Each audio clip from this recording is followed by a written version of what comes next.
திருப்பதியில் தகாத உறவுக்கு இடையூறாக இருந்ததால் பெற்ற குழந்தையை தாயே கொலை செய்து ஆற்றங்கரையோரம் புதைத்துள்ளார். கள்ள காதலனை கரம் பிடிக்க அரக்கியாக மாறிய தாயின் கொடூர பின்னணி என்ன?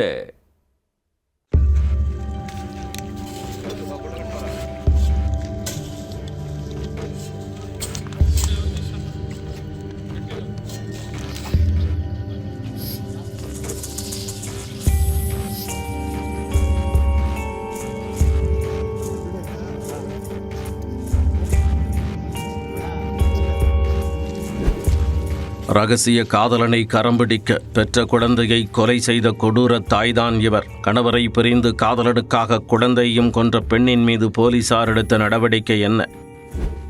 திருப்பதியில் உள்ள போஸ்டல் காலனியில் கணவரை பிரிந்து 3 வயது மகளுடன் தனியாக வசித்து வந்தவர் ஆஷா லதா.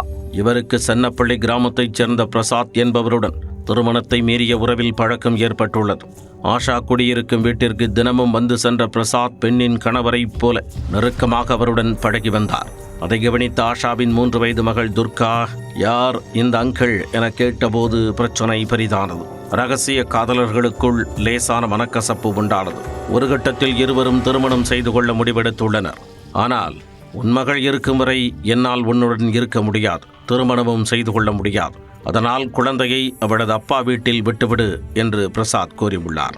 அதை கேட்டதும் குழம்பி போன ஆஷா, பிரசாத்தை திருமணம் செய்து கொள்ள மகள் தடையாக இருப்பதாக கருதி குழந்தையை கொலை செய்ய முடிவெடுத்துள்ளார். சம்பவத்தன்று குழந்தையின் கழுத்தை நெரித்து கொலை செய்தவர் அக்கம்பக்கத்தில் இருப்பவர்களிடம் வலிப்பு வந்து மகள் இறந்து விட்டதாக அழுது நாடகமாடி இருக்கிறார். அதன்பின் தன்னுடைய கள்ளக்காதலன் பிரசாத்தை வரவழைத்த ஆஷா குழந்தையின் சடலத்தை சொர்ணமுகி ஆற்றங்கரையோரம் குழி தோண்டி புதைத்துவிட்டு தப்பித்துள்ளார். சிறிது நாட்களில் ஆஷாவின் தாய் நாகரத்தினம்மா பேத்தி துர்கா எங்கே என்று கேட்டபோது சரியான பதில் வராததால் சந்தேகம் ஏற்பட்டு போலீசில் பேத்தியை காணவில்லை என்று புகார் அளித்தார். மேலும் மகளின் கள்ளத் தொடர்பு பற்றியும் போலீசாரிடம் கூறியுள்ளார். உடனே ஆஷாவை காவல் நிலையம் வரவழைத்து தீவிர விசாரணை மேற்கொண்டனர். ஆரம்பத்தில் முன்னுக்கு பின் முரணாக பதிலளித்தவர் போலீசாரின் அதட்டலில் குழந்தையை கொன்று புதைத்ததை ஒப்புக்கொண்டார்.